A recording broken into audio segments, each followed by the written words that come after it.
Assalamualaikum warahmatullahi wabarakatuh. Perkenalkan, nama saya Rizky Muhardatullah Marbawa, semester 3 dengan NIM 2323140064, dan prodi saya yaitu Perbankan Syariah 3C. Bella, saya di sini ingin menjelaskan dari apa itu perdagangan internasional dari mata kuliah Ekonomi Makro dan Mikro. Baiklah, langsung saja, yaitu saya ingin menjelaskan sedikit mengenai definisi perdagangan internasional itu. Secara etimologis, perdagangan adalah segala bentuk transaksi atau kegiatan menjual dan membeli barang atau jasa di suatu tempat yang di sana terjadi keseimbangan antara kurva permintaan dan penawaran pada satu titik yang biasa dikenal dengan titik equilibrium. Nah, jadi sedangkan internasional berarti secara global. Nah, maka perdagangan internasional itu dapat diartikan sejumlah transaksi perdagangan atau jual beli di antara pembeli dan penjual,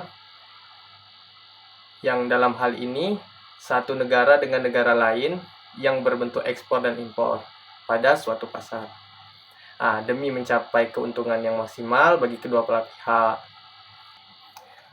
Menurut ahli yaitu Wahono Diphyana mengemukakan pengertian perdagangan internasional, yaitu menurut beliau perdagangan internasional merupakan transaksi bisnis antara beberapa pihak yang melibatkan lebih dari satu negara. Nah, perdagangan internasional dapat dilakukan oleh perorangan ataupun kelompok. Dari aktivitas perdagangan internasional tersebut, kemudian terbentuklah hubungan ekonomi antar negara yang menjalin kerjasama. Ada 3 bentuk hubungan ekonomi diantaranya, yaitu pertama, terjadinya pertukaran output atau hasil yang diperoleh suatu negara dengan negara lain yang telah menjalin kerjasama. Kedua, yaitu terbentuknya hubungan ekonomi dalam bentuk hutang piutang yang terjadi antar negara. Dan ketiga, yaitu terjadinya pertukaran aliran produksi maupun pertukaran sarana produksi. Nah, perdagangan internasional memiliki tujuan utama, yaitu untuk meningkatkan GDP. Apa itu GDP? GDP itu yaitu Gross Domestic Product, yaitu yang artinya perdagangan internasional bertujuan untuk meningkatkan total nilai dari produksi barang maupun jasa yang dijual oleh suatu negara pada negara lain pada selama 1 tahun lamanya. Nah, namun untuk mencapai suatu tujuan tersebut ada juga yang namanya peraturan serta ketentuan yang berlaku terkait jenis dan sistem pembayaran.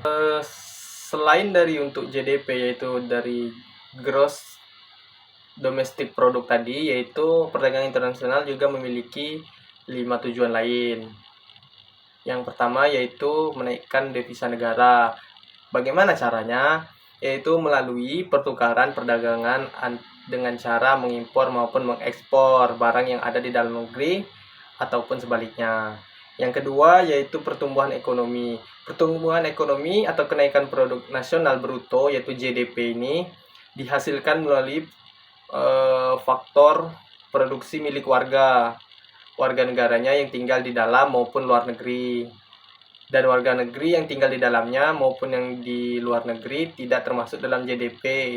Jadi hanya faktor produksinya saja. Yang ketiga yaitu mempengaruhi stabilitas harga barang ekspor. Stabilitas harga yang dimaksud yaitu merupakan cara pemerintahan mempertahankan harga ketika terjadi fenomena inflasi yang tinggi. Inflasi sendiri merupakan peningkatan ketersediaan uang sehingga dapat menyebabkan kenaikan harga barang. Nah, yang keempat yaitu eksistensi tenaga kerja. Jadi eksistensi tenaga kerja ini merupakan salah satu faktor yang sangat dapat mempengaruhi kelancaran dari segala tindakan yang berhubungan dengan pengadaan barang maupun jasa. Nah, pertumbuhan ekonomi yang terjadi di suatu negara dapat membuat perusahaan pengekspor dan menerima banyak pesanan, sehingga perusahaan akan membutuhkan kerja tambahan agar dapat menyelesaikan pesanan permintaan konsumen. Dengan menambah tenaga kerja, maka perusahaan tersebut juga membuka lapangan kerja baru yang dapat menyebabkan berkurangnya angka pengangguran di negara tersebut, sehingga dapat menguntungkan di kedua belah pihak. Yang kelima yaitu memperoleh keuntungan internal secara internal serta eksternal. Yang mana kebijakan perdagangan internasional ini tentu memiliki tujuan untuk mendapatkan keuntungan negara secara internal maupun eksternal. Nah, seperti yang telah dijelaskan sebelumnya, negara tidak akan mampu memenuhi kebutuhan produknya apabila negara tersebut tidak melakukan kerjasama dengan negara lain dan hanya mengandalkan dana ataupun anggaran dari pungutan pajak saja. Oleh karena itu, untuk memenuhi kebutuhan penduduk, negara akan berusaha meraih keuntungan yang dapat diperoleh melalui persetujuan kerjasama perdagangan internasional antar negara. Nah, keuntungan internal yang dimaksud yaitu merupakan keuntungan yang dapat dimiliki oleh sebuah perusahaan. Contohnya yaitu seperti keuntungan yang didapatkan melalui banyak pesanan permintaan barang atau jasa dari luar negeri. Nah, sedangkan keuntungan eksternal merupakan keuntungan yang spesialis yang diperoleh melalui fungsi dalam digunakan untuk mempertinggi keefektifan penggunaan faktor produksi.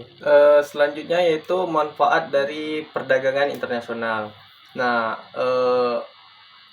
ada beberapa manfaat yang dapat diperoleh oleh negara yang melakukan kerjasama dengan negara lain. Manfaat-manfaat tersebut dikemukakan oleh Nazaruddin Malik. Yang pertama yaitu membentuk hubungan persahabatan antar negara. Oh, ini sangat penting sekali ini. Dengan menjalin kerjasama antar negara tersebut, maka negara tersebut dapat membentuk relasi persahabatan dengan negara lain. Terbentuknya persahabatan ini juga memungkinkan perluasan kerjasama yang dimana di bidang atau sektor lain seperti bidangnya budaya, politik, hingga militer. Yang kedua yaitu dapat menciptakan efisiensi serta spesialis. Nah, perdagangan internasional dapat membuat suatu negara memiliki spesialisasi di satu bidang ekonomi lanjut.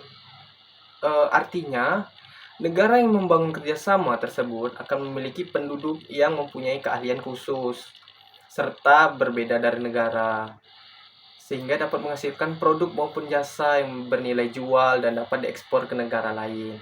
Yang ketiga yaitu dapat meningkatkan kemakmuran negara. Kegiatan perdagangan internasional ini juga dapat membawa kemakmuran pada suatu negara yang menyetujui kerjasama tersebut. Indikator kemakmuran tersebut dapat dilihat melalui aktivasi pelaku ekonomi yang meliputi produsen, pemerintahan, serta konsumen. Ketiga belah pihak tersebut tentu akan sama-sama diuntungkan dengan kebijakan perdagangan internasional. Contohnya, produsen akan makmur ketika ia bisa meningkatkan keuntungan melalui menjual dagangannya ke luar negeri. Begitu pula dengan konsumen yang akan makmur karena kemudahan mendapatkan suatu barang. Nah, pemerintah pun akan makmur karena akan mendapatkan devisa negara. Yang keempat yaitu dapat mengurangi pengangguran. Seperti yang dijelaskan sebelumnya, apabila produsen mendapatkan banyak pesanan dan permintaan konsumen, maka produsen perlu menambah tenaga kerja agar dapat melakukan pekerjaan dengan maksimal. Oleh karena itu, produsen akan membuka lowongan kerja. Yang kelima yaitu mentransfer ilmu pengetahuan serta teknologi. Nah, seperti yang kita ketahui pada saat ini ya, kita ini hidup di zaman modern, yang mana sangat butuh sekali yang namanya ilmu pengetahuan serta teknologi. Nah, jadi perdagangan internasional ini dapat memungkinkan negara melakukan ekspor barang dengan basis teknologi canggih, seperti mesin maupun alat modern kepada negara yang lebih membutuhkan, sehingga akan tercipta mobilisasi teknologi yang lebih cepat di negara pengimpor. Selanjutnya yaitu kerugian dari perdagangan internasional, kerugian maupun kekurangan. Mungkin jika mengikuti perdagangan internasional memiliki beberapa kerugian. Yang pertama yaitu kemudahan mendapatkan produk impor di pasar dalam negeri bisa menghambat pertumbuhan sektor industri dalam negeri tersebut. Yang kedua yaitu barang impor dengan barang kualitas tinggi dan murah memunculkan perilaku konsumtif. Yang ketiga yaitu memenuhi kebutuhan pasar dunia, maka akan ada eksploitasi sumber daya alam. Yang keempat yaitu terlalu bergantung pada iptek dan modal asing sehingga pertumbuhan industri terhambat. Yang kelima yaitu persaingan industri yang mungkin tidak sehat, membuat usaha yang bermodal kecil itu gulung tikar bisa. Contoh perdagangan internasional yaitu perdagangan internasional ekspor. Nah, kegiatan ekspor ini seperti misalnya kita Indonesia memiliki sumber daya seperti minyak. Nah, minyak itu nanti dikelola, sudah dikelola jadi apa, kemudian diekspor atau dijual ke luar negeri, keluar dari wilayah Indonesia. Nah, itu bisa disebut dengan ekspor. Nah, sedangkan perdagangan internasional atau impor, kebalikannya dari ekspor. Perdagangan internasional impor berarti negara kita atau negara siapa saja membeli suatu barang maupun jasa dari negara lain.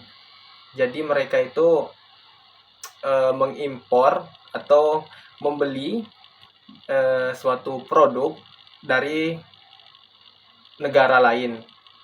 Yang ketiga yaitu perdagangan internasional atau international barter. Mungkin barter ini bisa disebut salah satu cara untuk mendapatkan barang maupun jasa yang diinginkan oleh seseorang dengan cara menukar dengan nominal atau harga yang sesuai. Contohnya yaitu ketika suatu negara melakukan penukaran hasil sumber daya alamnya dengan barang yang belum bisa diproduksi atau didapatkan negara tersebut, seperti menukar kelapa sawit dengan produk militer dan lain sebagainya. Yang terakhir yaitu perdagangan internasional konsumsi. Perdagangan internasional konsumsi merupakan kegiatan yang dilakukan dengan cara menitipkan barang yang dijual ke pasar bebas. Konsumsi yang dimaksud bukan hanya membeli maupun menjual barang yang dapat dikonsumsi, tetapi juga melakukan perdagangan pada produk yang tidak dapat dikonsumsi. Contoh, dengan melakukan pelelangan pada suatu produk atau barang, negara atau pihak yang menawarkan harga tertinggi maka berhak mendapatkan produk tersebut. Nah, dan produk tersebut boleh diperjualbelikan secara bebas tanpa terkecuali. Baiklah, itulah tadi materi yang dapat saya sampaikan. Mungkin apabila ada salah perkataan atau salah yang penyampaian ataupun kehilapan saya berkata-kata, saya meminta maaf. Pada Allah saya mohon ampun. Wabillahi taufiq wal hidayah. Wassalamualaikum warahmatullahi wabarakatuh.